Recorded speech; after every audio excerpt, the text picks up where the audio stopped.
tried to get out, and the time was now. Yes, ladies and gentlemen, welcome back to another exciting episode of Sitting Down with Standups.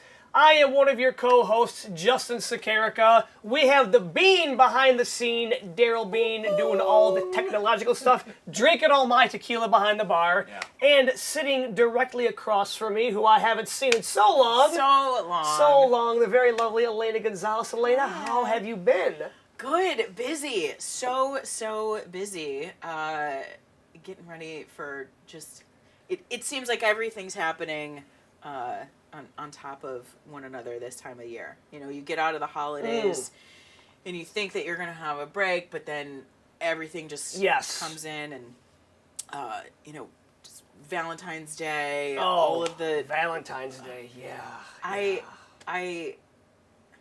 don't know how to say this without sounding sad, because I haven't been able to get there. I tried to do a joke about it, but I am single, gentlemen. But my son's birthday is Valentine's Day. Really? Oh, so he's going to be a heartthrob when he grows up. I will never be without a Valentine.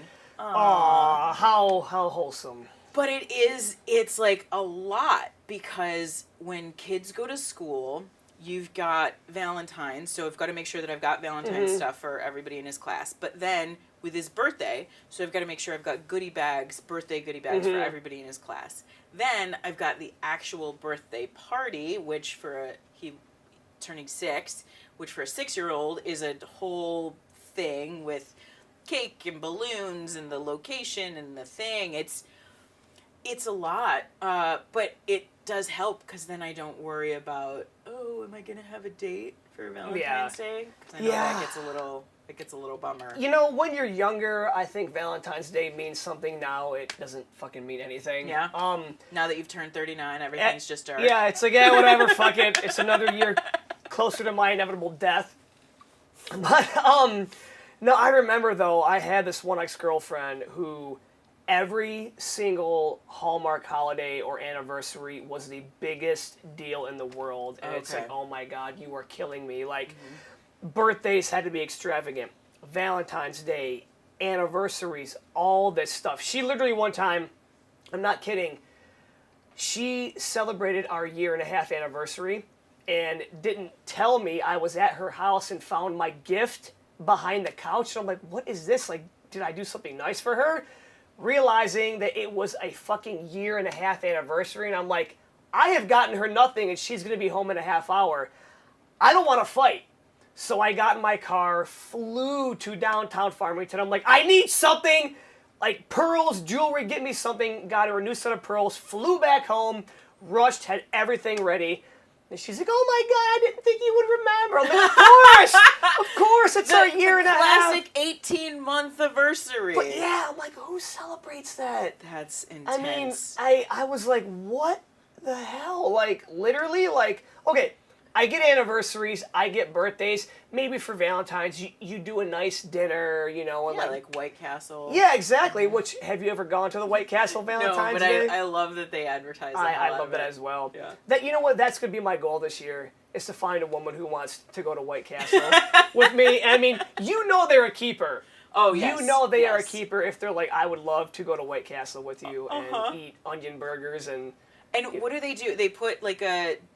Do they put like a vase on the table? Oh, of course, they get classy. Yeah. Yeah, they get classy. This ain't no La Bisteca, baby. This is White fucking Castle. Right. Yes. That or the Papa Romano's heart-shaped pizza. Yes. That's another class move. Oh my God, yeah. Have you ever gone out on any dates on Valentine's Day before? Yeah, and it's always terrible. Because I feel like there's so much expectation. Like, it's not going to be like Lady and the Tramp, where you're eating spaghetti and you kiss. You normally sit there talking about how bad other dates have gone, and then you're like, well, okay. Another one of those. I once went on a date with a girl on Valentine's Day to find out that she had a boyfriend.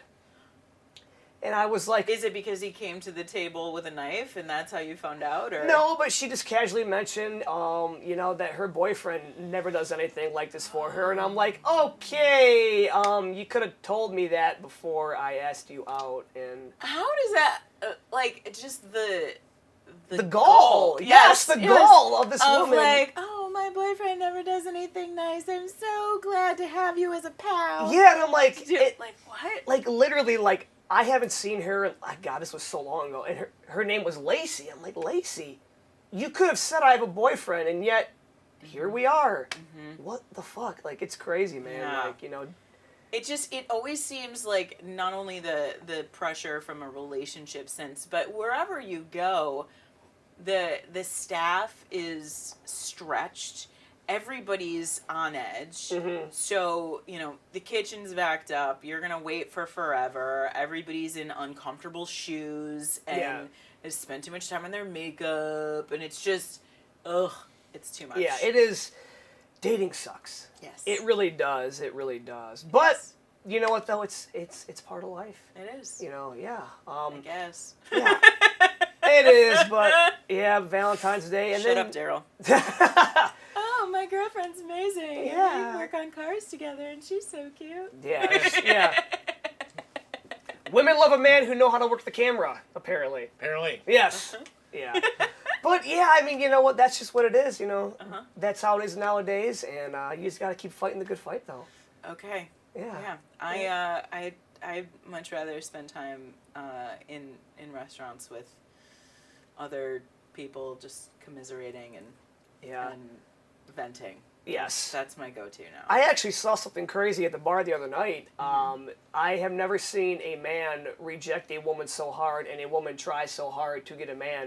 Where she is literally grinding on this guy. Mm-hmm. And, like, everybody just kind of stopped and they were, like, sitting there watching as she's, like, unbuttoning her shirt and getting all, you know, she's rubbing his back. And I'm like, bro, like, you're either not into women or you got a wife, because she is throwing yourself at her. And he's checking his phone and kind of moving out to the side. And, I mean, she's literally, like, you know, and I'm like, what? At what point does that become assault?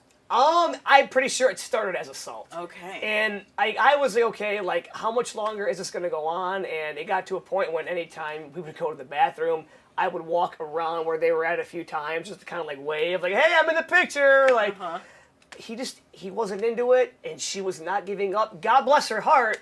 She was super tenacious, but, yeah, I was just like, dude, like at what point do you take the fucking hit? Like, I don't know, like... That's surprising to me, because I had a conversation the other day with someone about how men and women, that really anybody isn't, that people aren't picking each other up in bars anymore. It's very difficult to do. Yeah, it is. because they're expecting you to be on an app that they're going to find you later. So. Yeah. Yeah, and I mean, like, in the past, you know, I have gotten some numbers at bars before, and it's rare, like, it feels weird. It's like, wow, like, did that really happen? Like, holy fucking shit, that was a real person. Like, not, you know, a potential catfish or a Nigerian prince. So, yeah. Speaking of Nigerian princes. Oh, speaking of Nigerian princes, we got quite the comedy royalty here.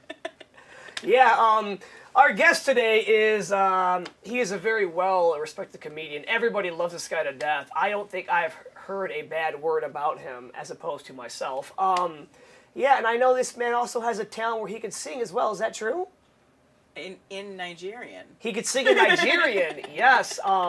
Ladies and gentlemen, we are so excited for our guest today. Give it up for the very funny Ken Witzgall. Ken, get on in here, man. Right. Did you make it through the dungeon okay? Yeah, I think so. Gotcha. Did the giant spider ask you a riddle? Yeah. And I fucked it up. Oh, Yeah. Jesus, yeah. No, he took a big bite out of my face. But I'm so ugly you don't even notice. So that's how it works. So. Zing. Zing, zing. So sing. I was trying to Justin is much better at the bad puns than I am, but I was trying to get around commiserating over food because Ken and I do that quite often. I love Ken to death, and the majority of the time that we spend together is not comedy related. It's brunch. Brunch is amazing. Usually Yes. over eggs. Yes. Eggs are okay. So now, how do you like your eggs? I mean, Well, I mean, excited I for like them this. basted. If I'm doing just like the the eggs, meat, hash brown, toast setup. Yeah. I like them basted because it's like it's kind of it's like over easy, but without any. If it's done well, there's no like brown parts or there's no crispy parts. Gotcha. Do you know basted? Are you familiar with I basted? have been, yeah, and I personally, I love eggs anyway. Yeah. And my favorite way to make eggs, I learned this from, I think his name is Marco Pierre, he's a chef. He makes scrambled eggs a certain way. It takes like 15 minutes. But it's just you have the heat on super low, and it's just a constant stir, but the texture they get, you put it over some toast. I do like me some scrambled eggs, but they have to be wetter. Usually, it's so overcooked and brown. It's like it's like a free hotel breakfast scrambled egg is horrendous. I will still eat it, but it's the instant eggs, the powdered eggs. And stuff. You're not even sure if it is eggs. Right. Yeah. It's like fucking pigeon eggs, you know. I'm not sure. I don't know. Pigeon eggs. Yeah. I don't know. I'd give it a shot. My grandfather actually raised pigeons when he moved to America. Wait, raced pigeons? Yes, personally, did he race? Yes. He's like, and I'm faster than that fucking pigeon right there. he was 1-30 against him, I believe. Yeah, he won one race when one got hit by a car. But my dad always tells this story because my dad's from Poland, and when they moved over here after World War II, my grandfather would raise pigeons. He would mail them to like Texas, and then they fly back. And what you have to do is get the ring off the leg of the pigeon. You drop it in this box, and that's how you record the winners. And the last four pigeons they would eat. Oh wow! Yeah. Wow. Yeah, they would. My grandfather, my grandpa, uncle, and dad would eat the losers. And he's like, all right, the rest of you fuckers get on board. Wow. Fucking Polacks, What sort of distance are we talking? Oh, like the pigeons would be in Texas, and they have to fly back to Michigan.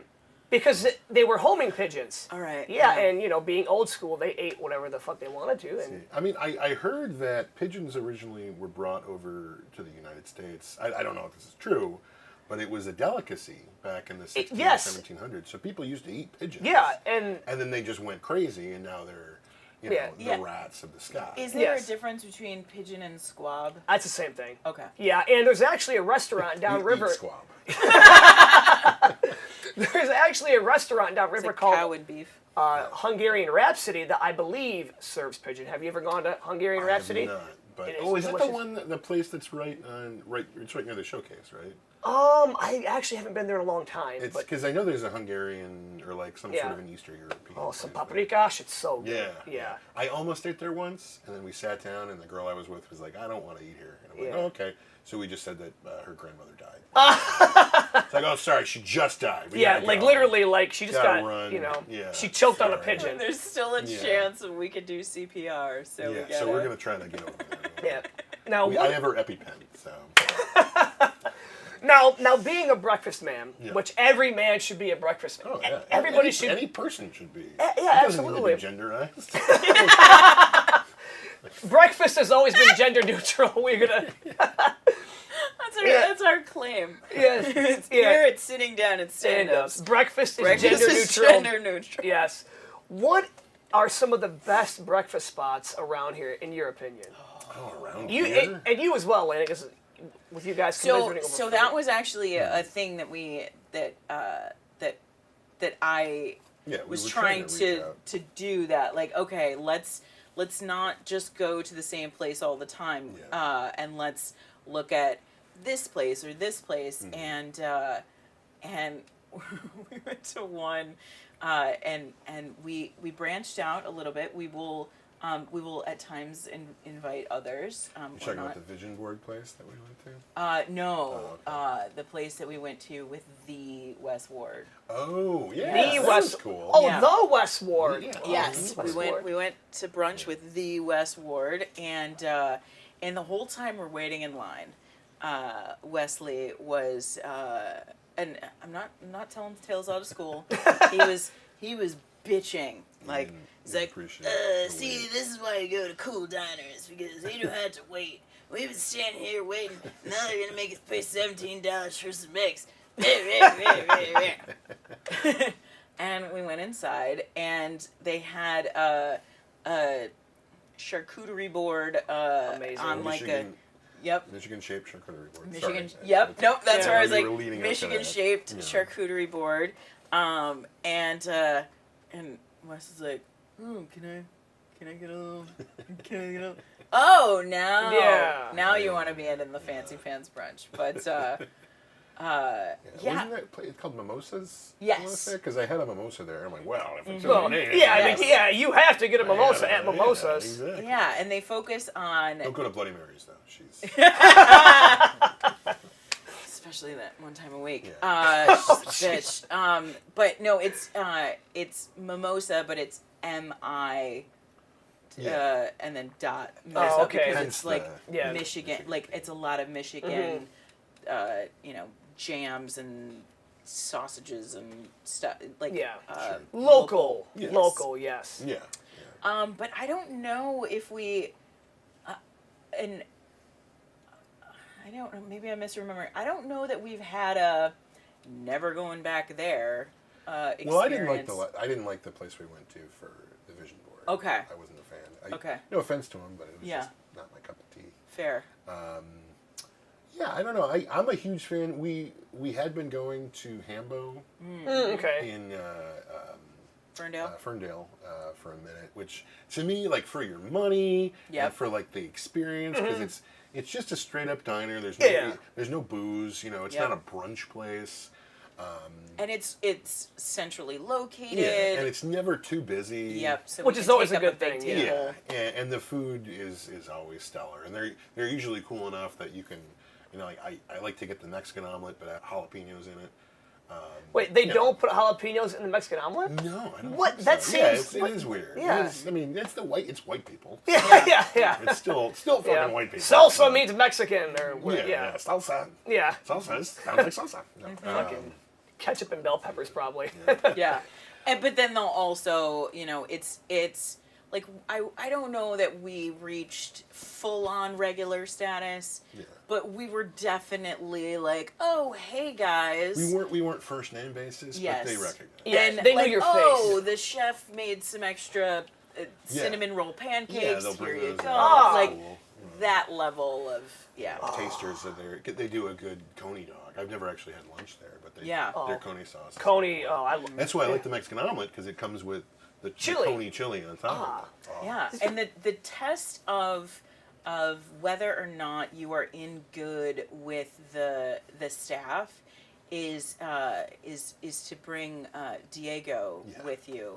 Oh, for boy. breakfast. Oh man, He's so I adorable. think I still have a picture of that in my phone. Yeah. Diego would order a salad for breakfast. Wait, what? Yeah. Order a Diego! salad for breakfast. And he would get roasted vegetables that he would put on the salad, like roasted peppers and So mushrooms and what- stuff. and Be he would like, put I'm on gonna the get this salad, and can I get a side of roasted onions? Can I get a Yeah. side? I of am roasted so mushrooms? confused right now with this. I am. He's a freak of nature.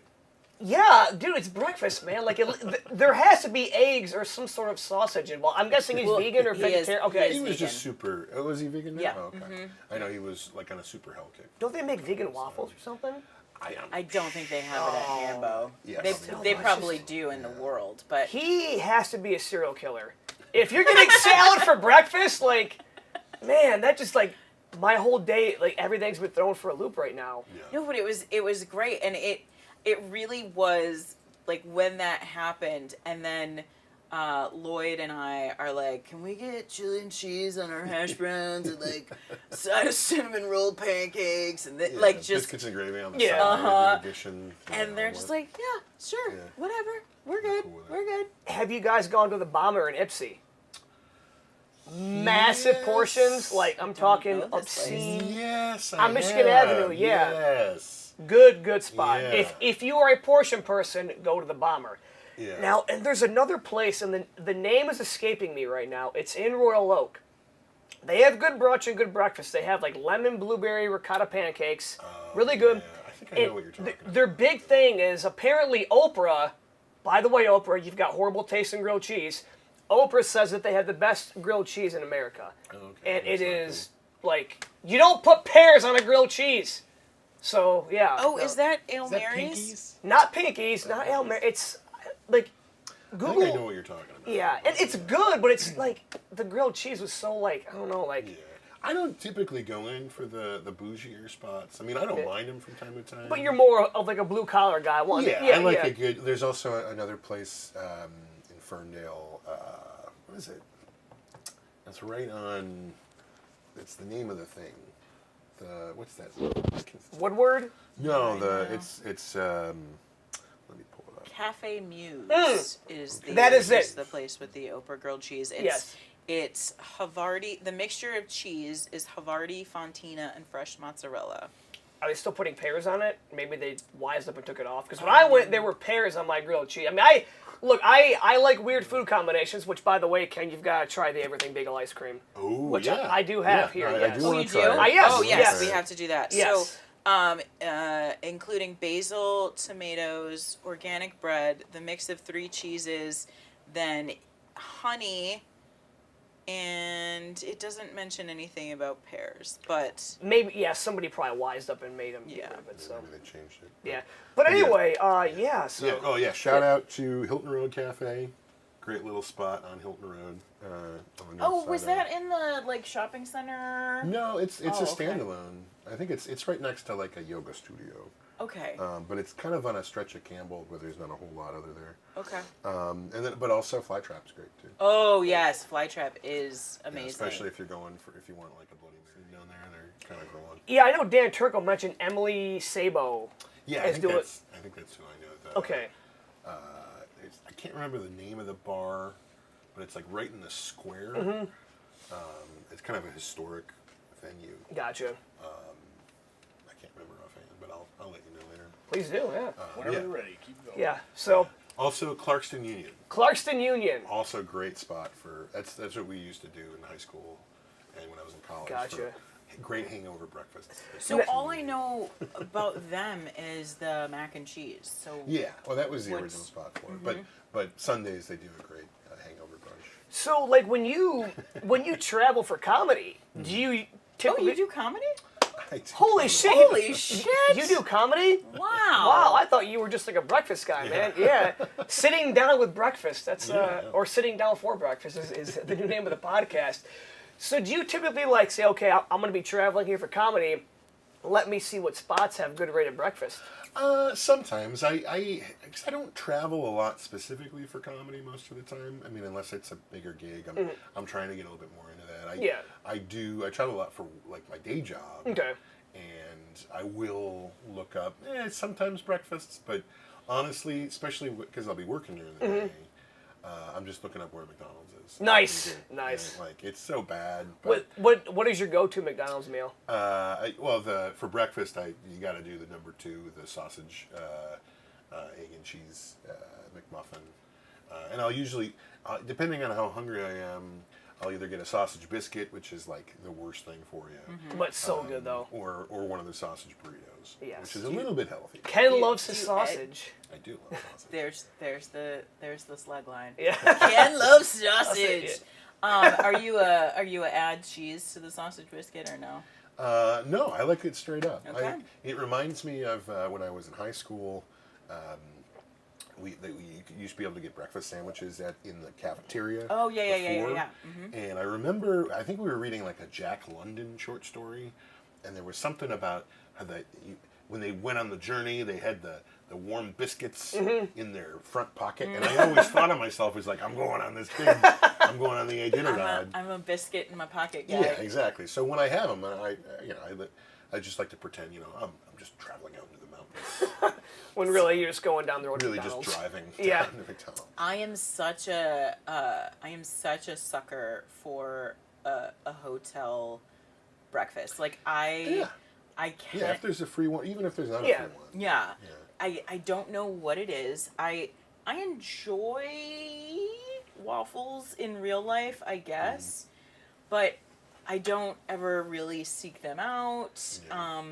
My kid was really into waffles, so we were making them for a little while. But there's something about the little Dixie cup of goo, and then you make the waffle. Especially if they have the blueberry waffle mix too. Oh. And you were really excited about the pancake maker. Yes. Yeah. Have you Have you had the ever automatic had pancake? the Yeah. automatic pancakes? Yeah, and on the conveyor belt. Oh! You know what I think it is for me about a hotel breakfast is you wake up and it's just like it's ready for you. Yeah.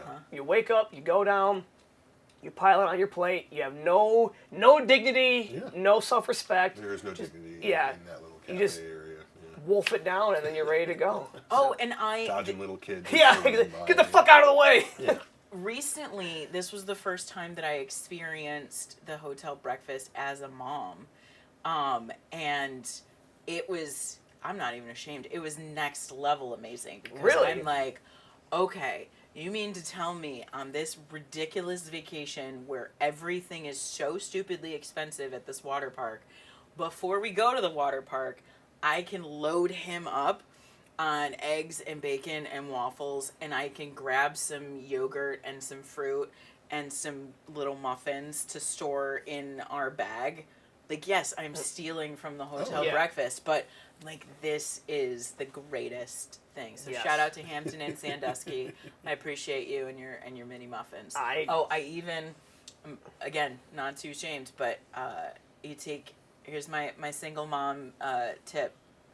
Get the bread that they're going to use for toast, and then get the jelly that you would put on the toast. Most places will also have the little scoops of peanut butter.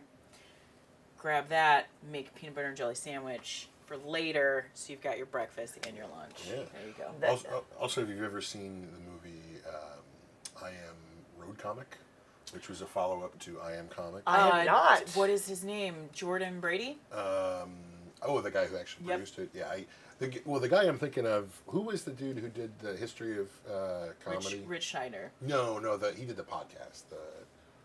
He did a podcast called The History of Comedy. He used to write for Wayne Fetterman. Wayne Fetterman. Wayne Fetterman was the I Am Road comic. Oh, that okay. they followed. Because Rich was I Am Comic, right? Yeah, in the original one. Yep, Yeah. yep, okay. But Wayne Fetterman really touted, like, because you want to save as much money as possible. There's no money in this.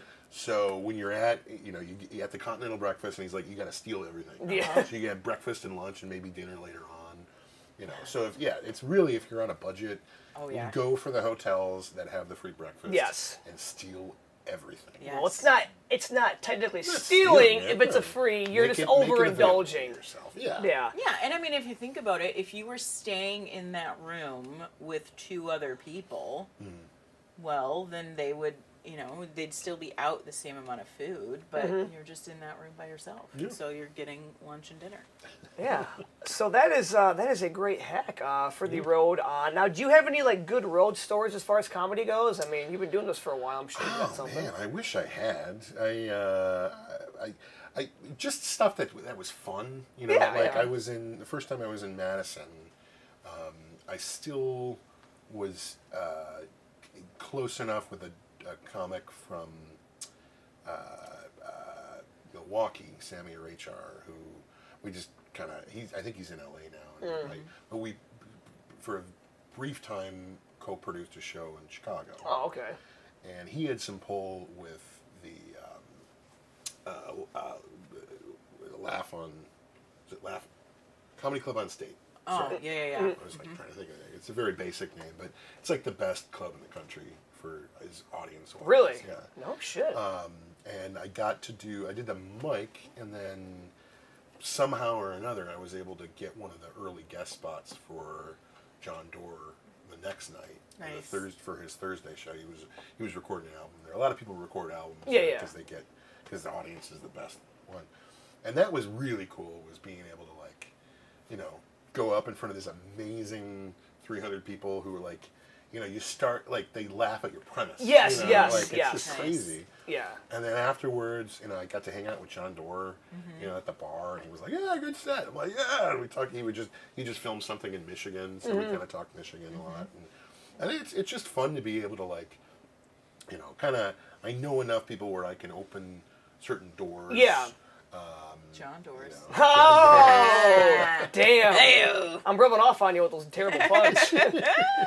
But yeah, no, a big part of comedy is networking. Yeah. And just, making connections and grinding and, finding out the right people who can get you into the right doors, as we just spoke about. Now, As far as the Michigan comedy scene goes, what have been some of the best audiences that you've had the pleasure of performing in front of? Well, I mean, my favorite is still the Showcase. It just has that right mix of people. The setup of the room is such that it doesn't. I mean, they can fit 300 people or close to 300. But the way you're down in the bowl, but like you're kind of at eye line with the people that are in the back.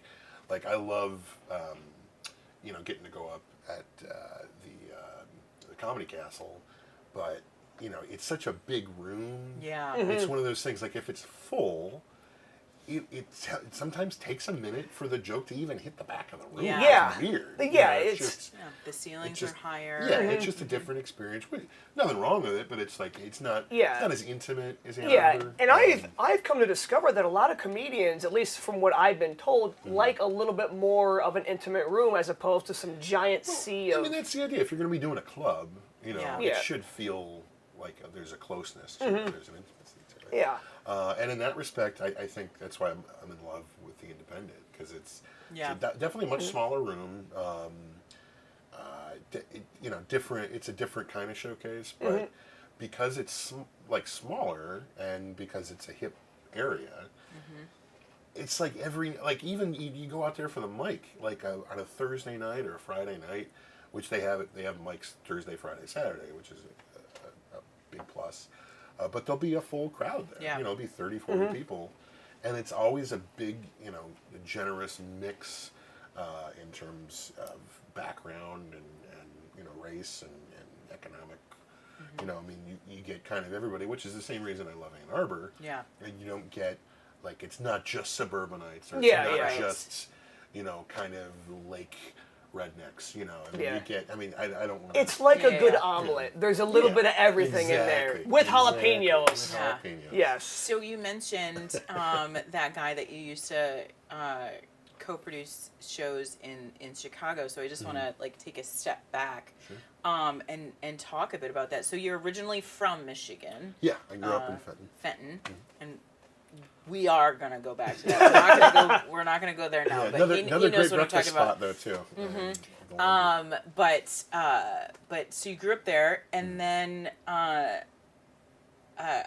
I know the answer, but where did you kind of go first? Well, after college, I worked for my uncle, who started a tourist trap that he was piggybacking off of I don't know if you're familiar with the Mystery Spot. Oh, yes. I go there quite a bit in St. Ignace. Yeah. Yes, yeah. yes. He opened a wax museum right across the road from St. Ignace. Is it still there? No. I was going to say, because I go up north all the time. Yeah, I'm yeah. not. Now it's a big red shed. Big red shed. Yeah, yeah. But his idea was that, people are going to be following the Mystery Spot signs, Yes. and we'll just be right next to it, so we don't have to advertise. Yeah. That didn't work out. But I was up in the UP. I lived in Kalamazoo for the last couple of years, so I was used to a little bit of a bigger area. I'd never really lived in a rural area either. And a friend of mine who I had done college radio with was from the Chicago area. He had a band called Black Umbrella Brigade. I think they still do stuff, but he's in New Orleans now. But he would post, his band playing these different venues in Chicago, and I was like, oh man, that looks fun, I want to do something like that. What am I doing? And then I rewatched because there was nothing to do in St. Ignace but drink and watch. You couldn't even get internet where I was at, so I'd have to go to the local video store, and I rewatched Comedian, and it finally kind of clicked for me, and it was like, oh, so because stand-up, I'd always liked it, I'd always been interested in it. I never knew how you sit down and write something funny. Right. That just never made sense to me. How do you write a knock joke? And Yeah. I didn't realize that you don't. You just something will Pop into your- happen, yeah. and you're like, oh, and then you kind of write around it. But watching Comedian again and watching that scene, especially with Seinfeld, with George Wallace and Colin Quinn in the cellar. Yeah. And they're going over I think it was that the think tank bit. It's like that think tank bit. Yes, That's pretty big, yes, you yes, know? yes, yes, yes, It's like yes, you yes, never yes, think. They're kind of throwing ideas at each other, and I was like, oh, it's a fucking workshop. That's how you write comedy. Yeah. You just, I'd done that. I was an English major. And so I called my buddy up who lived in Chicago, and I said, hey, can I come crash on your floor in a couple months when I'm done with the Wax Museum? And he said, yeah. And that when I moved, it turned into about 6 months of me sleeping on this floor with cockroaches. And So you weren't good enough for the couch. well, no, I could have slept on the couch, but there were more cockroaches in the couch. Oh, Jesus. Okay. And I had he had an air mattress that he let me sleep on. Oh, it's so like I that. was, Joe's apartment, was that? oh, Yeah. it was a similar circumstances. But that's when I started doing stand-up. I didn't take any classes. I started going to this place called what was it? The Edge Comedy Club, which was... Sounds edgy. Yeah, it wasn't. That was the idea. It wasn't even like a dedicated comedy club. It was at what used to be called the Chicago Center for the Performing Arts. Okay. And they had a couple different performance spaces that, kind of depending on how big the show was, he would rent out either. There was a big theater space that could seat probably 300 people. There was a smaller theater space that was maybe 100, 150. And then they had a cabaret room and another kind of like a black box theater type room. And started going there. Supposedly that's where Kumail Nanjiani and T.J. Miller started. I don't know if he was just kind of saying that. Yeah. Now, I'm sure they performed there when they were new. But I met a bunch of comics from doing that, and after a couple of years, we're like, we gotta do something. It's just like around here. Like, I gotta do something to get myself on the map. Yeah. Yeah, because timing-wise, like you mentioned Kumail and TJ, Yeah. but like timeline-wise, you were just kind of after them. Yeah, right? they started early 2000s, and when there was like nothing other than zanies, and then they had the improv and sketch theaters. There wasn't really a lot of strictly stand-up. Right. They kind of established all that, and at least rooms like Lincoln Lodge and Chicago Underground Comedy. We wanted to do something along those lines when we started, so we started a thing called Standup. It was in the basement of, we were looking, at that point, we wanted to find something near Wicker Park, because it was, public transportation was real good, bus and L lines. And also it was just a busy area, and you can always get people in there. And we found this space underneath the, what the hell was it? I'm so bad. I smoke way too much weed. The thing with the guy, that one place. Yeah, it was just, I'll think of it in a minute. But the basement area, which I had been to once with an ex-girlfriend, had real low ceilings. It was dark. There was a bar. They had bathrooms down there. Are you talking about this basement? Low ceiling, Yeah, bar, it was bathroom? similar to that, yeah. A little bit bigger, a little stickier. Probably a lot nicer. No. There was an angry Polish guy that managed the place. Hey, I'm an angry Polish guy. But we just started doing it there. Pardon me. The guy who we got to be the technical producer, kind of the Daryl. The Daryl. Yeah. Was this guy named God? Anytime I'm on the spot, Kevin Farley. Kevin Farley. Yes. No, this guy named James Webb, who now produces. He records a lot of shows at the Comedy Cellar and at the what's the one in L.A. The Comedy Store. Comedy Store. He recently recorded Sam Morrill's first special at the space that Standup is now using, which I should know the name of it offhand. So I can't. I'm the worst with it. I mean, but you can look it up. spots Google change. it. Yeah, Google Google it. it. But You can like Google it. spots Stand-up, change stand-up. names like so many times. You Yeah, know, yeah. like it's the same thing with restaurants, right? Yeah. Like they change names, and you start to kind of like, was it this back then? Was it Yeah. that? And it's like, Yeah, it but- was. Yeah, but yeah. So that's just kind of what we got started into. But so you do that, you leave your mark on Chicago comedy. A little bit, I know it was around that time we started doing Power Hour, which was just me and a guy from Stand Up, Keith Pazel, and then this guy Chris Damon, who was one of my best friends. we used to call him Uncle Chris. I kind of inherited an open mic a little bit. It was me and River Butcher, actually, inherited. Do you know River? I know the name. Yeah. I know the name, but I don't, like, if you walked in here right now, I'd be like, I don't know who that is. Oh, okay. Yeah. Yeah. Yeah. Well, he's gotten to be kind of a big deal. But at the time, he ended up following Cameron Esposito out to L.A. and they got married. And some stuff happened, you know. Yeah. But Cameron Esposito was who I inherited from. It was still kind of a big deal. And from that, I got to meet a lot of, like, I met T.J. Miller again. I remember, the first time I came in the bar and Tim Meadows was hanging at the bar. And I was like, there was this buzz. And you could feel it when you walk in. And people are like, Tim Meadows is here. Oh, he wants to talk to the guy who runs the list. And I was like, oh, shit, that's me. So Did you get some Cavatier? yeah, no, I didn't. And then, like, Eddie Pepitone came by, and I asked him if he wanted something to drink, which I didn't realize he was sober. But give me a soda water with a twist of lime. I'm like, yeah, that's cool. Eddie, nicest guy in the world, you know.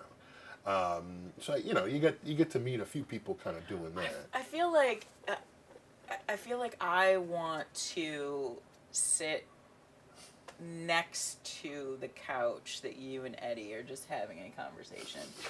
Like, just to eavesdrop the, like... I would love to have an actual conversation with Eddie. Like, just the grumbles would be great. The Grumbles. That sounds like a 1980s wrestling tag team. The Grumbles. Or a good punk band. Yes. That's actually better. Mm-hmm. Introducing the Grumbles, and then you just come there. I like it. Yeah. In fact, I was really proud of myself because when Eddie, again, back to the Independent, he was their first headliner, which they actually did in Ant Hall because he booked a larger space. After the show, I got to tell him, and I always wanted to tell him, like, I loved you in Old School. And he has, like, one line in Old School. And he beamed, and he's like, oh, that was when I moved to L.A., yeah. And, like, so we hugged, and that was nice. That is nice. And then you never saw him again. I haven't seen him since, but supposedly he's going to be playing somewhere nearby. Yeah. I feel like I watched, wasn't Andrew Yang on the last podcast? I remember watching that last week. Oh, yeah, it was a great episode with Andrew Yang. I think he mentioned that. Shame about Carl Johnson, though, right? Yeah. No, poor Carl R.I.P. Johnson. Yeah, Carl R.I.P. Johnson. Carl Johnson. I can't believe I never got to do. I never got to do his podcast. Yeah, same here. Yeah.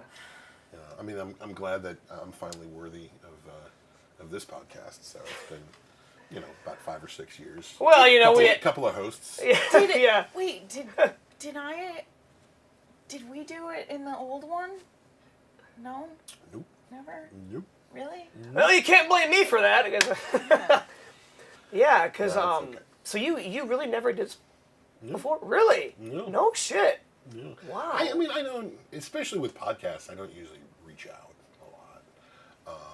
Maybe I should more, but it's like one of those things where, like, oh, I'm good enough. Why don't they want me? There's a challenge that some people might do where you come up with a list of things that you would like to ask for. Yeah. And Well, it's never a podcast. I'll tell you that much, unless it's WTF. Yeah. So. Yes. I don't know, but it's the weird thing about stand-up is that it doesn't seem like it's ever gonna end, like the jealousy. Oh my god! Well, there's, and I don't get it. Like I've always just tried to focus on my own things. Yeah. Like, I don't care what other people are doing. I'm gonna focus on running my own shows, my own acts, our podcast here. Like, that's all I'm concerned about. Yeah, I mean, and that's the healthy thing to do. But I think no matter what, it always creeps in a little bit. There's always some drama that's gonna try and weasel its way in, and and if you're, if your dream job is to speak into a microphone and hundreds of people listen to you and have to shut up and listen to you. Like there's something that that you need out of life. Yes. There is external validation. Yeah, there is a missing piece that is trying to be filled. It's the jalapeno to your omelet. Yeah. Yes. How many more times am I going to go back to that? Probably 4 or 5. So. It's it's true in the same way that you can't expect someone else to build your career for you and open the doors for you. It is that external validation because then you're like, well, if I have to ask for it, then what am I, But now it's sort of morphed into, well, I have asked several times. Yes. And I've gotten no response. Yes. And I've seen the people that have gotten on, and I really feel like I'm funnier than them, and I put more work in.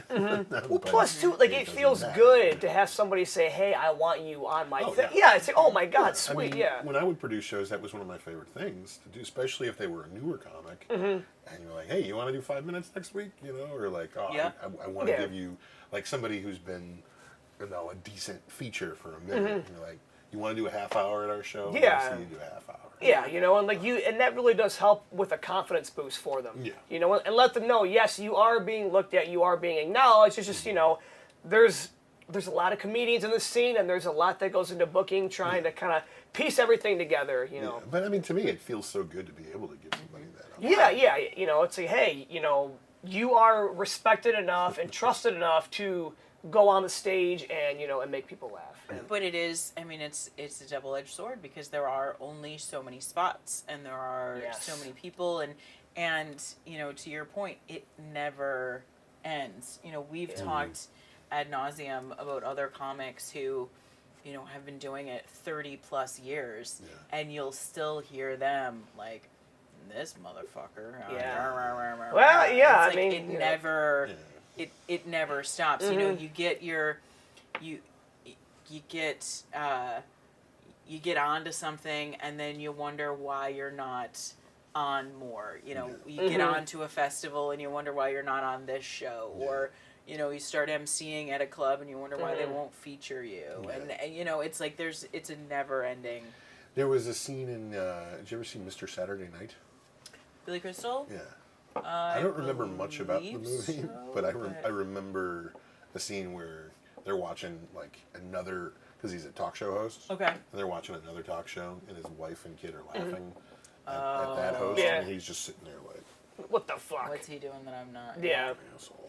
Like it just it never. Yeah, but again, that's what drives you to want to do this kind of thing. So as long as it's healthy enough. Yeah, I know that you were in multiple bands or one band or what did you? I mean, there was pretty much one big band. Okay. In high school, Mr. Mino and the Clodhoppers. Yep, were you Mr. Mino? No, it was the trombone player. He was a clodhopper. Oh, you were a clodhopper. Now, did you have that same, at that point, at that age, at that level, did you have that same feeling? Like, how come we're not playing here? How come they're not asking me to play here? A little bit. It was mostly, I mean, and I think it was because we were in high school. It was like, the expectations weren't super high. Right. And whatever we could get would be great. I mean, there was definitely feelings like that where so we did some show at a venue in Roseville. Remember the Electric Frog? Was that a place? Ooh, I don't know, but I want it to be. Yeah. Something like that. I don't know. But I remember, like somebody on some band message board was like, "Oh, they're hyper local," and I remember being really offended by that. But we used to play mostly this all ages venue up in Flint called the Local 432. Which still is there. It's in a different space now. But I remember being a little bit jealous of like, there were a couple bands who would like, there was one, guys in that last episode that I watched with Andrew Yang, we're talking about The Blind Pig. Yeah. We were friends with this band called Donkey Punch. Which they were opening at The Blind Pig for Mustard Plug. Oh, really? And we were almost on it, and then they booked I think it was our like rival band. There was this other band called the Hot Flashes with a Z. Hot Flashes. Oh. And we were sort of rivals too. I mean, they were Grand Blanc, we were Fenton, you know. Rivalry. We were Real Big Fish, Yes. they were Aquabats. Sort of thing.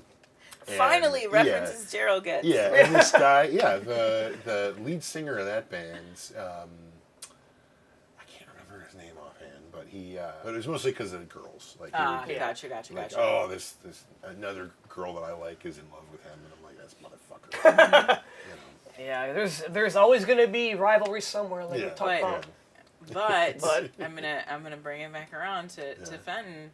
But can any of them touch your claim to fame in Fenton? Sandwich?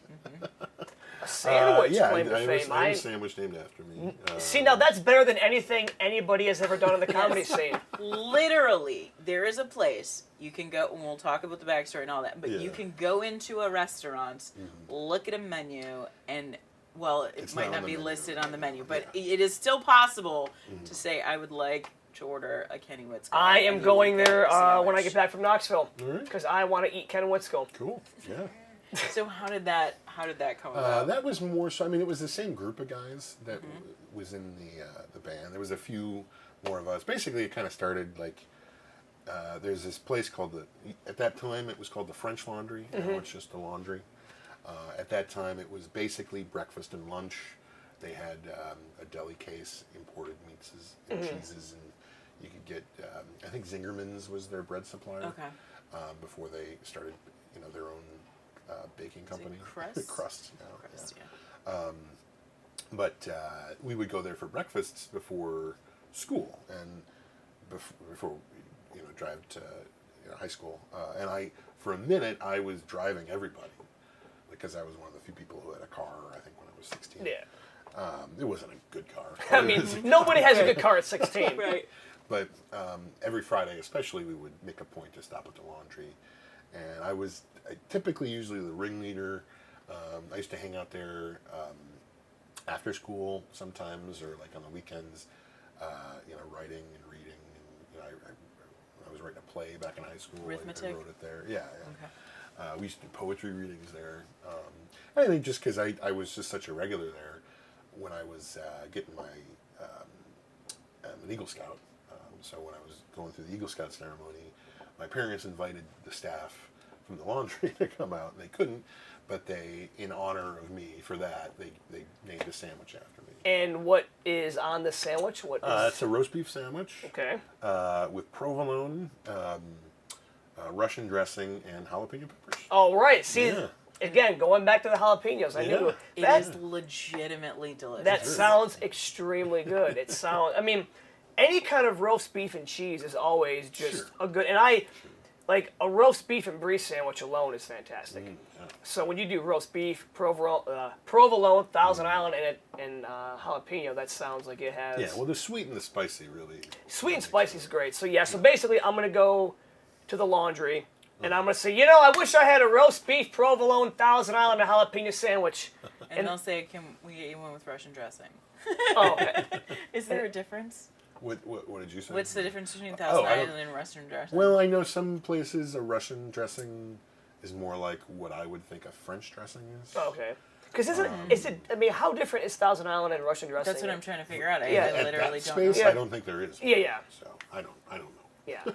But it is I'm not good. a culinary expert enough. But yeah, honestly, but even that, like for a long time, because I got it when I was 18, it was like, well, I've peaked.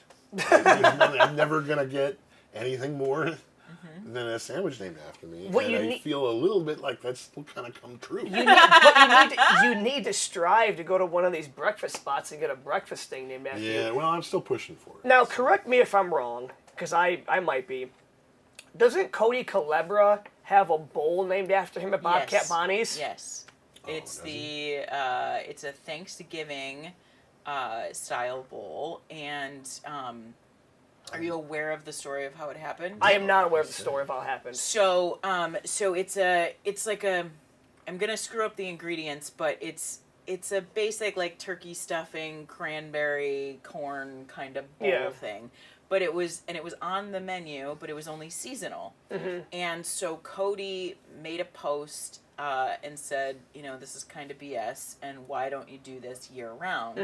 And so Bob Catbonius was like, well, if you can get X amount of likes and shares, we will do it. And so he said, challenge accepted, and went on this massive social media push. And at the time, through his connections and at his main job, plus I think he had just started comedy or was considering doing comedy, so he had a lot in the art scene and all of that, and people just flooded it, and they said, all right, I guess we're doing it. And so now it's the Cody Calabra Thanksgiving Apalooza or whatever it's called. I have to go check that He out. didn't invent it, but he brought it. He raised it from the dead. Correct. Yeah. So it was something that was only around Thanksgiving time, and now it's year round. So that's, and Cody, by the way, that's amazing. We'll get you on one day too, pal.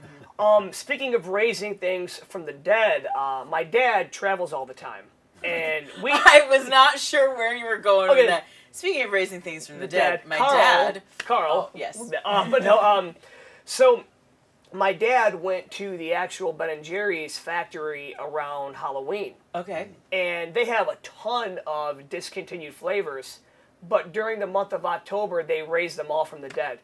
And you can go and try 30 different flavors that have been discontinued. Oh, so that's fantastic. My stepmom and my dad were just going and now we see why it's discontinued. Now we see why. Really? But then there are some why would you discontinue this? And you can actually go on the website and see which flavors have been, axed, and It's, do you remember any of them that they were like, oh, we love this one? Or, I'm trying to think, because my dad is lactose intolerant, so he can't eat a okay. lot of it, but he still does. God bless him. He says, "Fuck the man, I'm gonna eat this." Exactly. My stepmom is much more in tune with the kinds they tried and what they liked, but. Yeah, you can go on there and find all these cool flavors, and some of them you're I can see why, but one that comes to mind is plum. Oh. I love plum, and I think plum ice cream would be great, but they discontinued it. So, bringing that up made me think. So, I was just having a conversation about fig, and how Fig Newton is ubiquitous. Everybody knows a Fig Newton, but fig is not found in other There's no fig ice cream. Yeah. There's no fig jelly. But it's good. Yeah, it is very good. Same thing with plum. Yes, but you don't find it in other avenues or other mediums, but I think a fig ice cream would be. You know what? They might have a fig ice cream. Yeah, I mean, there's a whole bunch. I mean, where's Daryl at? He's. Yeah. He's napping. Yeah. Is there a way that you can Google the Ben & Jerry's discontinued flavors? Try it. I know. It's a little hard to navigate because every time you look at one, there's lightning in the background and a tombstone because they want to make it scary. But still, there's so many good flavors on there. But my dad and stepmom got to try them, and all this talk about weird ice cream flavors though is making me think about the weird ice cream flavor. Yeah, the flavor graveyard. Yes. I think they missed an opportunity by calling it the Flavyard. The Flavyard. Yeah, the Flavyard. Exactly. Yes. Yeah. But there's a whole bunch on there, and again, I know plum is one. I don't know if they had fig on there, but Seems like they would have tried it at some point. yeah, it's Yeah, I don't and know. another Or even had Fig Newtons in it. yes, Yeah. another Sugar plum? Is that the way you're talking yes, sugar plum. Yes. What's the ingredients? Let's find out.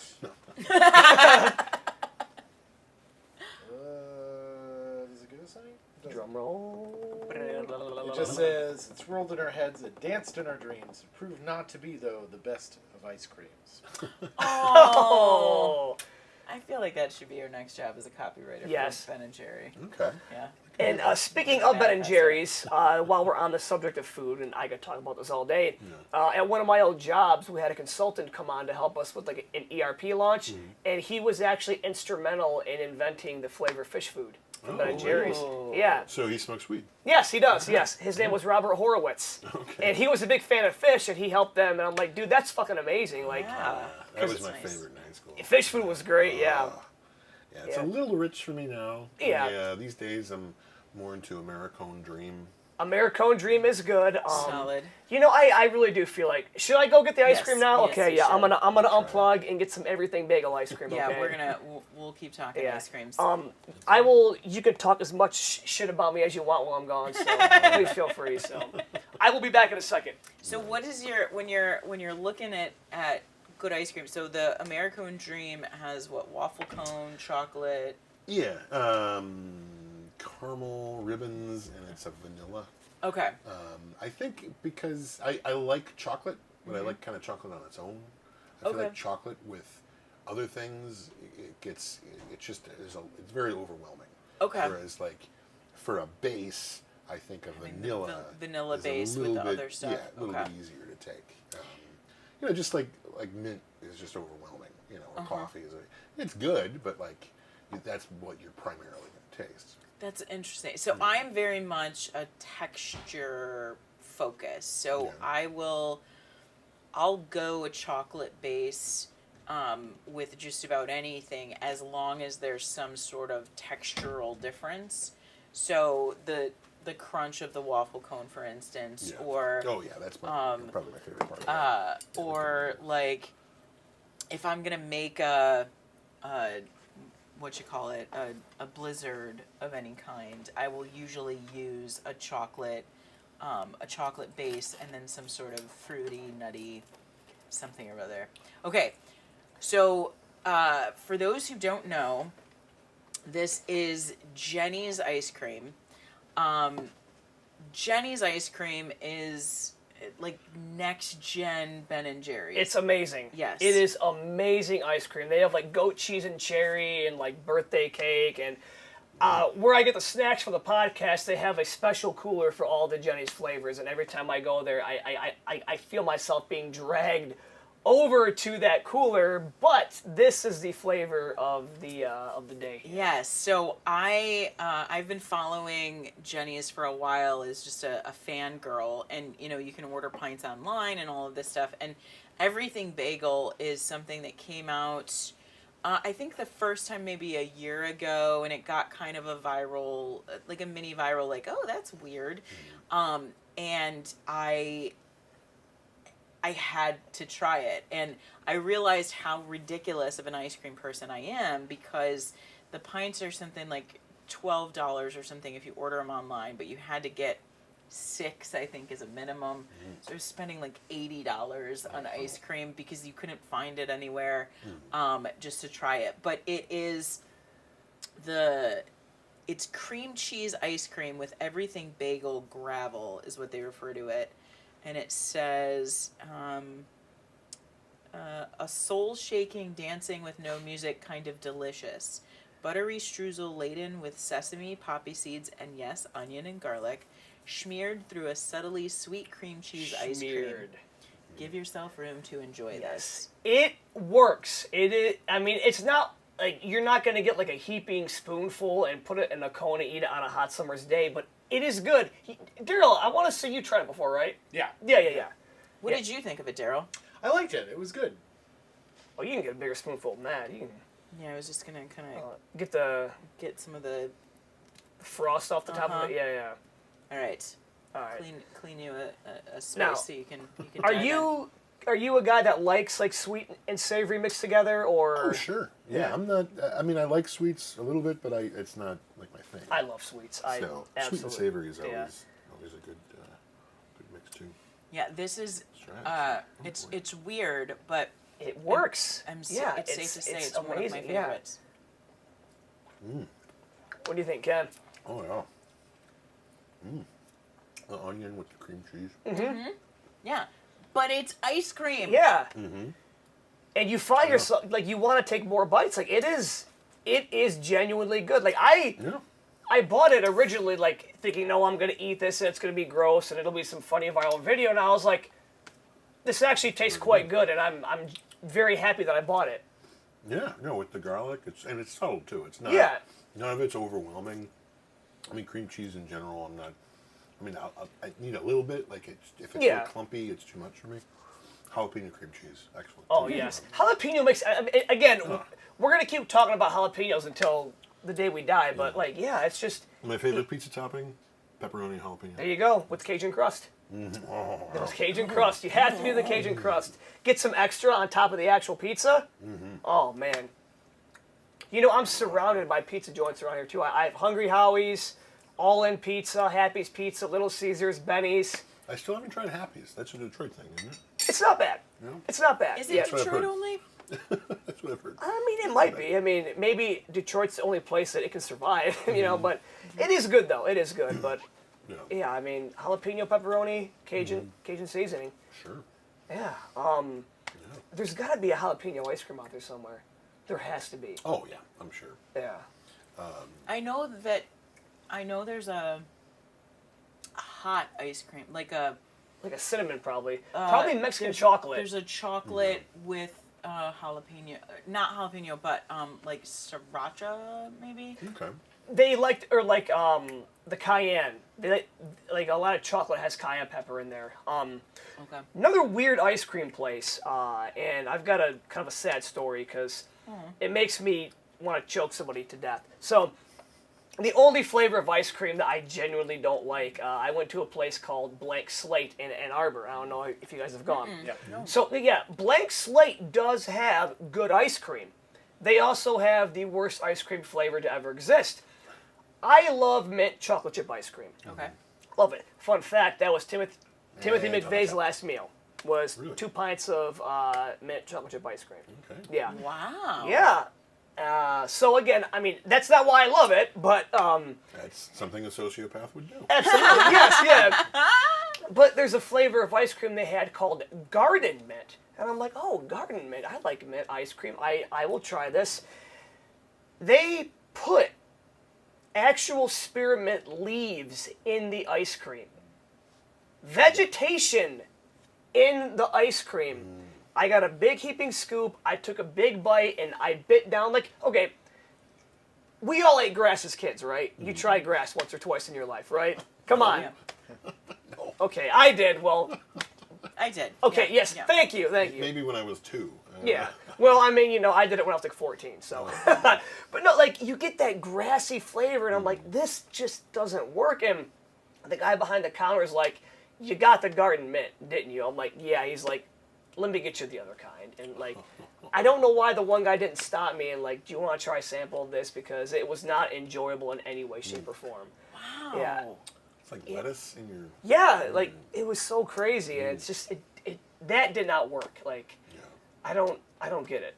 So from the internet, there's nobody that sells jalapeno ice cream, but there are several recipes Really? for jalapeno ice cream. One that looks very fascinating: pineapple and jalapeno. Ooh. Oh, ice cream. Yes. I do have an ice cream maker upstairs. There you go. Yeah, So- I once made black licorice ice cream. Was very good. There you go. Yeah. Pineapple and jalapeno is my go-to pizza. Sounds pretty Okay. good. What about Pineapple pickle big- ice cream? Want to do pickle ice cream? Wait, Elena, you don't like pickles?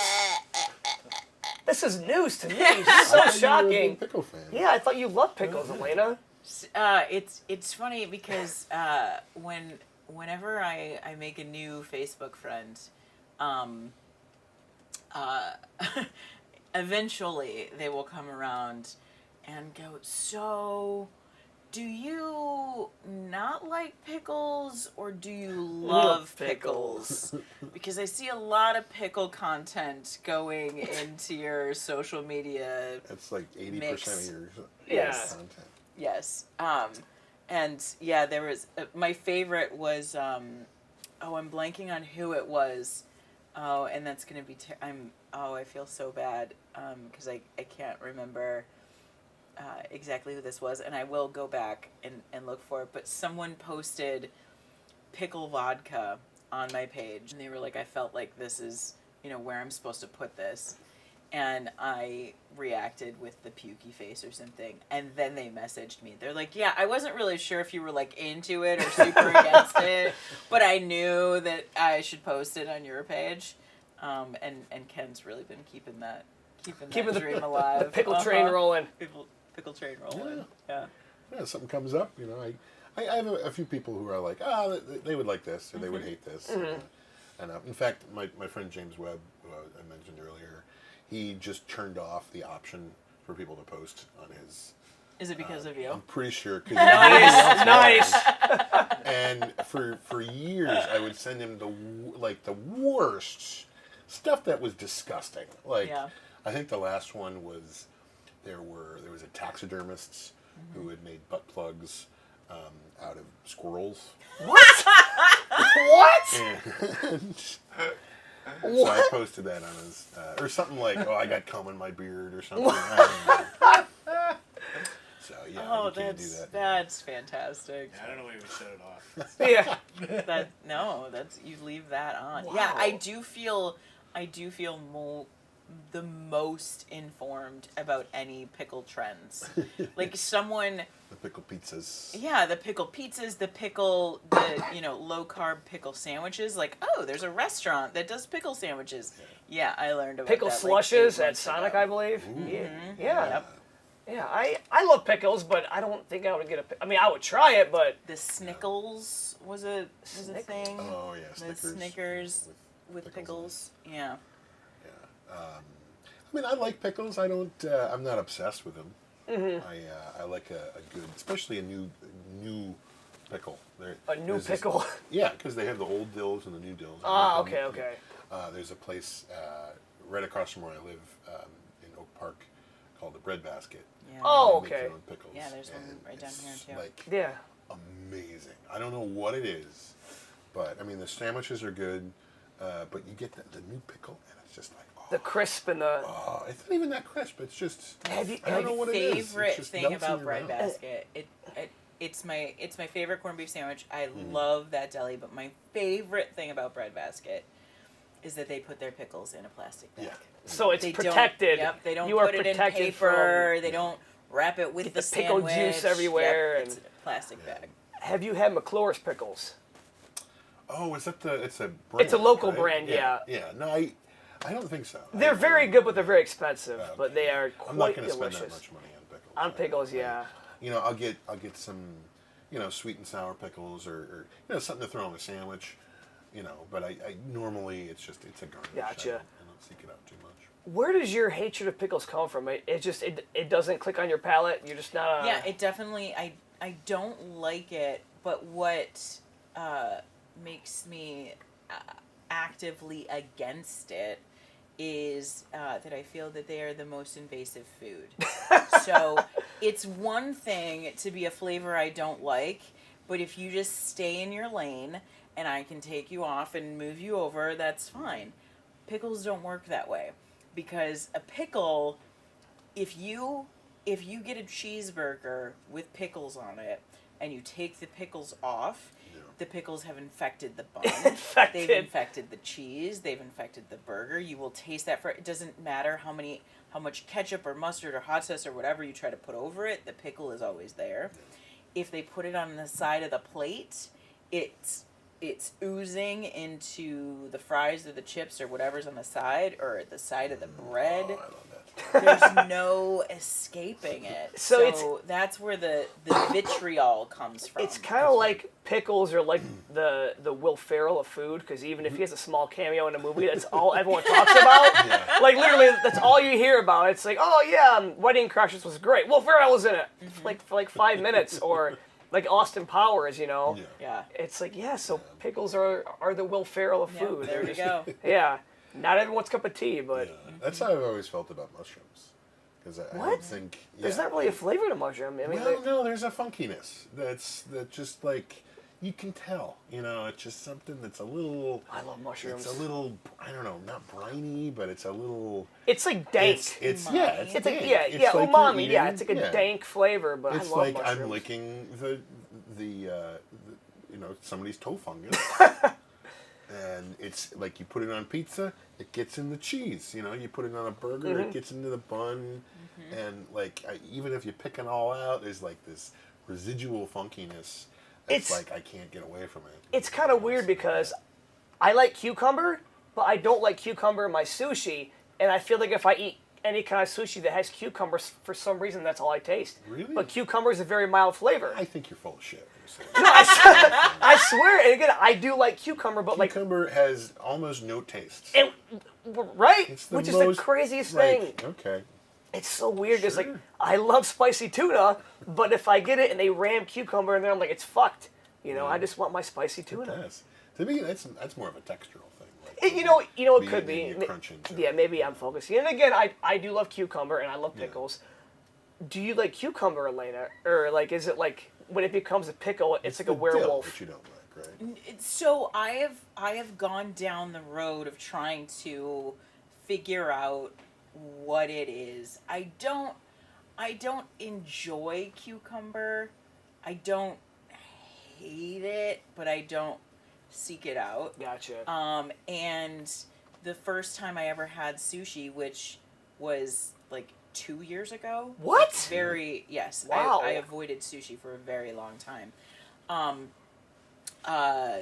My boyfriend at the time, we were on the pickle journey of figuring out why I don't like pickles and what about pickles. And we actually went with Seiko and Kara Karachi. And we went, and that was my first sushi experience. And they were all like, "Oh, you got to get the California roll. That's going to be your first." And my boyfriend got a bunch of other things to try as well. I wouldn't even be able to tell you all of the things. And the California roll was the only one that I was like, "Nope, I don't like it." And we were like, "It's probably the cucumber." Because he got a lot of like a salmon nigiri and other. I was like, that's good. That the spicy tuna was good, but it's not just the cucumber. I like dill on like fish or other. I've had dill in other things. I like salt and vinegar flavored things, so it's not the vinegarness of it. It's something about the You just don't like it. Yeah. You just don't. But like I it. keep trying, and I will try all of the pickled flavored things, which I feel like pickle has gotten a little bit of the cranberry PR. Like, remember a few years ago, like everything was coming up cranberry. Yeah. Now I feel like it's pickle, and there's pickle popcorn and pickle chips and pickle flavor, all of this Well, there's stuff. a pickle surplus. Yeah. Oh, okay. Yeah, Pickle chips there's- are great, by the way. We've had Kettle too many pickle pickles. chips. Oh yeah. Yeah. Love a good pickle chip. I try them all, and I can't figure out what it is. One day. And if not, you know what? Yeah, they say that, your taste buds supposedly change every 7 years or something, and so that's another reason why I will still try them, Do you but think it's because we shed our skin every 7 years? maybe. We're shedding the skin off of our. Yes, we're We're lizard people. we and- molt. Yeah. Yes. Okay. All right, so our standard questions, because I feel like we skimmed over. So where in Michigan have you not performed that you would like to perform? Well, I did do T-Barb show at the Yeah, you were in Anne Frank. Detroit House of Comedy. that- That was the only time I've been there in a professional Only in capacity. Detroit. I'd love to get back up there. Trying to think. I do want to try that new mic that's in Plymouth on Wednesdays. Oh, yeah, the Roadhouse. Roadhouse, Yes, yeah. the Plymouth Roadhouse. Yes. And the one that what's the new one? What's her face? Vivian Burgett. Vivian Burgett. The Heidelberg. Yes. Yeah, the Heidelberg. The Heidelberg. Yes. Just because it's cool to see more spaces going on. I've heard so much about the Heidelberg. I've never actually been there. I used to go Really? there and drink a lot. Yeah, boots of beer. Yes, many Okay. That was- nights. That was my very first open mic. Really? Okay. Yeah. No, I remember when someone was running it, and then another. Actually, I think a guy who was running it for a minute was a friend of mine from Chicago who I never actually. When he was out here, I never actually hung out with him. I felt Okay. kind of bad. But he used to run this great, awful mic on Fridays in Bucktown. The place doesn't even exist anymore. And I'm blanking on the name of that too. But it was a Friday, and I'm pretty sure the place was a front for something. That's the best. For one to do an open mic on a Friday, Yeah. Yeah, that's like in Chicago, like yeah. There's something else going why, on there. Why yeah. are you not like? It's, Yeah. You can have a Yeah. hole in the wall, and people will. If you're serving beer, people will show Yeah. up. Yeah. But there was never anybody there, and we would go and we would get wasted, and the 3 or 4 people that would stumble in, we would just go to battle with them, and it was awful and beautiful, and that's one of the things that led to Power Hour was because we wanted to do something in that neighborhood. And- Again, kind of nice and centralized, like Hambos. Yeah. And what is Power Hour? Power Hour is an open mic that there's a guy a host on stage, not just a guy. It was just a guy when it was just the 3 of us. But there's a host on stage drinking, and I always kind of described it as a drunk Andy Richter. A drunk Andy Richter. So it's I somebody love who's Andy gonna Richter. be sort of making comments throughout, and usually it's very supportive. It's not really, and we would say it's heckle encouraged, but it was really more, at least when I would do it and when Damon would do it, if somebody was struggling, you'd give them kind of words of encouragement or something, Yeah. or if they say something controversial, you can kind of chime in there if they Yeah. say something racist or whatever. Like, you're not shutting them down, but you're the counterpoint. You're That's- putting them in their place. Yeah, Yeah, exactly. I remember, and it's kind of how I ran Trixie's when I hosted Trixie's, because I had a mic in the back and no one was going to stop me. So I remember this one guy who, if you're a fan of Trump, that's fine, or whatever, but he was something about how, Trump is going to, bring the economy back and blah, blah, blah, and it was just silence, And I Read the said, room. Yeah, and Yeah. I was like, I'm sure the good people of Atlantic City would have something different to say about that. And it's just like, it's less about, heckling people and scoring points on them, and more about just keeping the energy up. Yeah. And that was just something. Don't kill the room. Yeah. Keep it at a good level, and yeah. Yeah, so I know for a minute they were doing it in New York at the old Creek in the Cave, but since that's been shut down, I don't know what the situation is. You on the God mic at Trixie's is actually how I wrote any of my first jokes. Like, it really was, you talked about kind of, just to take it full circle, talking about watching that chat at the Cellar with Seinfeld and George Wallace. Yeah. And I didn't have that back and forth with anyone. Yeah. So I did my first mic at Heidelberg, but then I found out about Trixie's, and I realized that my brain works better talking. And so I would just get up there at Trixie's and be like, I don't know.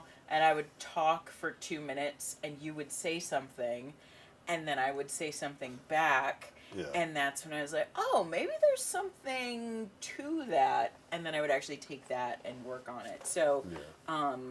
So if I ever do anything with my life, you will definitely get Comedy-wise, get at a, least? get a co-writing credit. Awesome. Well, that's, But yeah, it is. was that after we had met? Because we met at.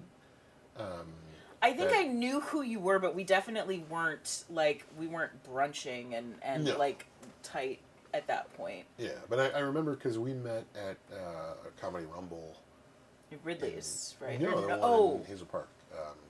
Cellarman's. Sellerman. Yes. Cellarman, yes. rest in peace. Rest No, in peace. that That is was true. your first memory of me, is me being pissed off that I didn't pass the first round of the Rumble. So it was so perfect because you were this like entity, and you were sitting outside smoking, and like the cool kids were like all around you, and I was like, oh, but I can't go talk to Ken. No. Like, Ken's just like, oh, that's Ken. I think I sat next to them, Ooh. by the way. But it is like it's so fascinating to kind of look at everything in comedy is is perception and Yeah. preconceived notions, Yeah. and you know, we're all, like you said, looking for that external validation. Everybody's just a scared little puppy. Yeah, and to me, like, that's one of the frustrating things about doing this is because, I mean, I feel like when we're hanging, I feel like I'm part of the group. Yeah. Like, you know, I know enough people, whether it's, you know, people I know from Chicago or people from here that, you know, moved up a little bit. Like, you know, like you talked about Beth Stelling in the last podcast that I watched. I just watched on the way over here. Because she's going to be at the Treetown Comedy Festival, Yeah. March 1st through 4th, treetowncomedy.com. I remember hanging out with her in Chicago, you know, and to be a part of that and, like, you know, kind of rub elbows with those people and be a peer, you know, in that social sense makes you feel good. But then, you know, when it comes to actually getting booked and actually, you know, getting opportunities to do stand-up, and I just kind of feel left out in the cold, it's like, well, what the fuck do I have to do? Right. You know, to get some sort of cachet, you know, that I can actually finally feel legitimate. Right. You know, but I know a lot of that too is my own shit. You know, it's baggage that I'm bringing from when I was a little kid. Of course. And I think that's, you know, part of the reason we all get into it. But then, you know, I made the joke when Drew Michael had his first special on HBO. I said and he did it in front of no audience. Did you see that? I was like, I've seen him do those jokes to no laughs in real life. So that, you know, it's stuff like that where it's like, well, what am I doing? Right. And I don't know if there's ever really an answer. Other There than isn't. Just, you know, hopefully you'll get a break. I just I did a show with Steve Ayotte in,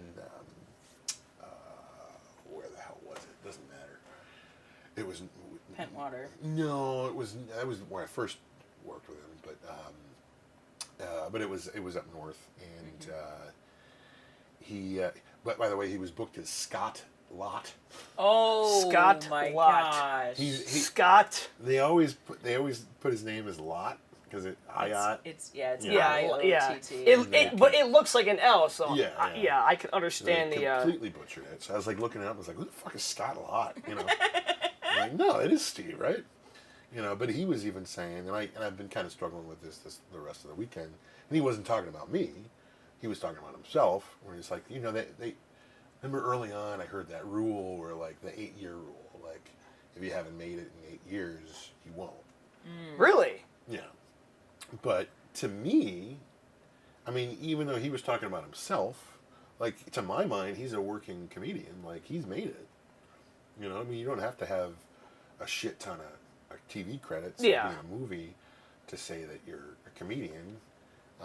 But I think nowadays the challenge is that you're not going to get booked in headlining positions. Absolutely. Unless you have those TV credits. Right. Or the unless you TikTok have those, credits. And, or unless you've been doing it since the 80s and you already have those established relationships. Right.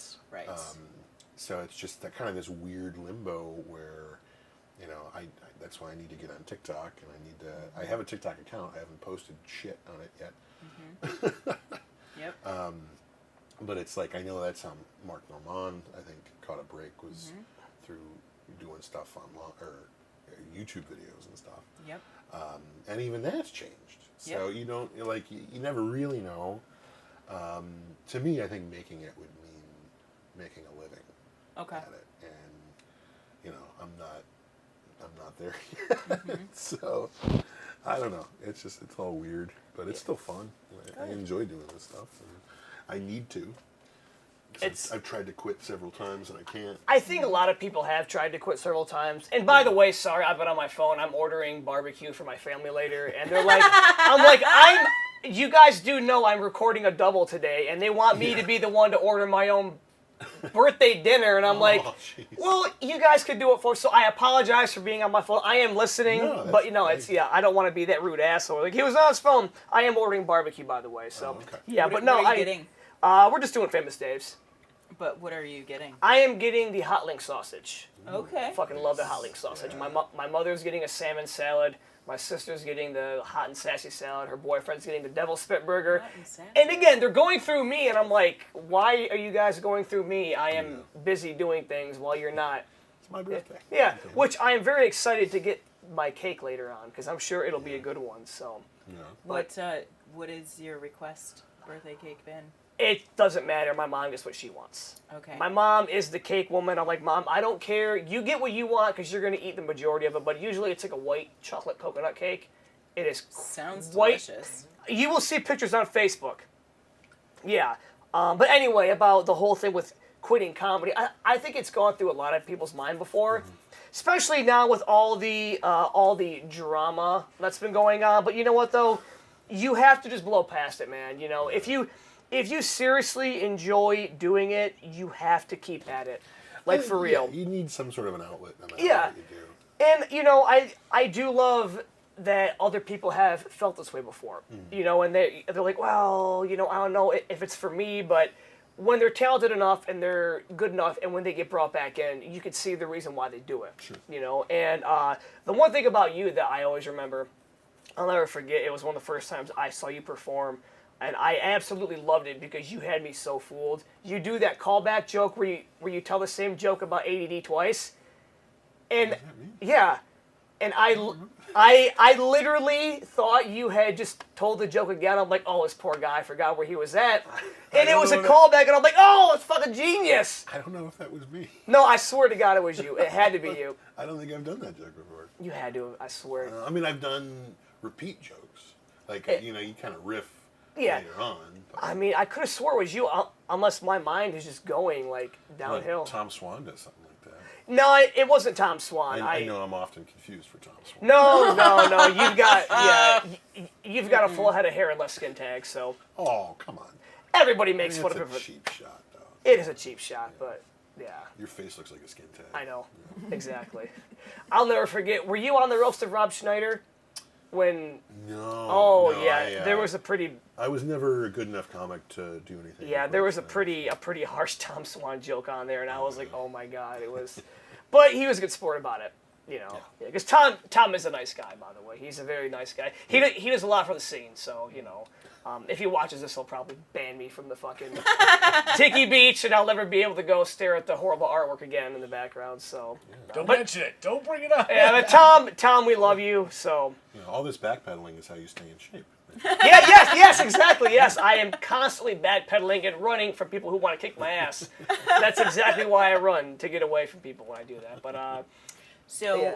on your burgeoning social media push, where can people find you on the TikToks and the Instagrams? And... Well, I would probably just go to the website, just witzgallcomedy.com.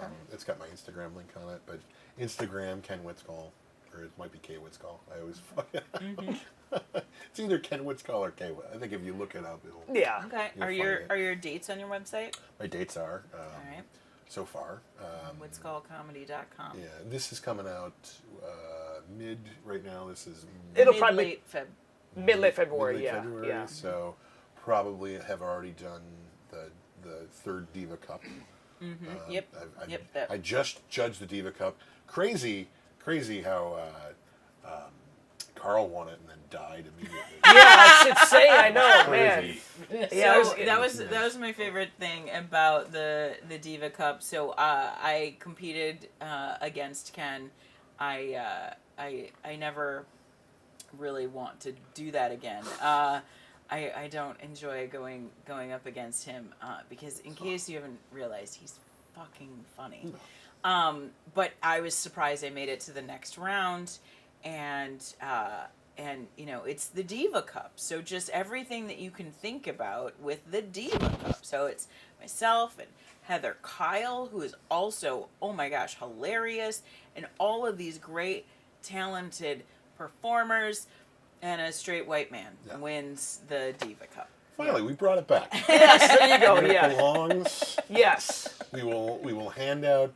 Thank you for bringing it Of back. course. Yes. I'm Thank you for doing bringing it my back to part. where it belongs. Yes. Yeah. No, I felt so bad, and I was coming off. I had like dental surgery. Yes. That week, so I hadn't gone up in like a week. I'm like, I don't want to do this. I'm gonna fuck this up. And then I was like, oh shit, that was a lot easier than I thought.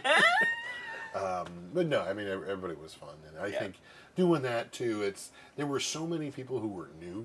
Yes. And the trick, I think, for that is, because if you're not familiar with the Diva Cup, they give you a prompt, and you could do as many prompts for the minute, but you're only up there for a minute, right? Right. And I think what people do is they'll get the prompt, and then they'll just say the first thing that they could think of about that thing, and they're like, and if they don't have an opinion about it, whereas if you just kind of step back and you take it almost more like an improv prompt, where you're like, and then you comment on it rather than like trying to, what's funny about pickles?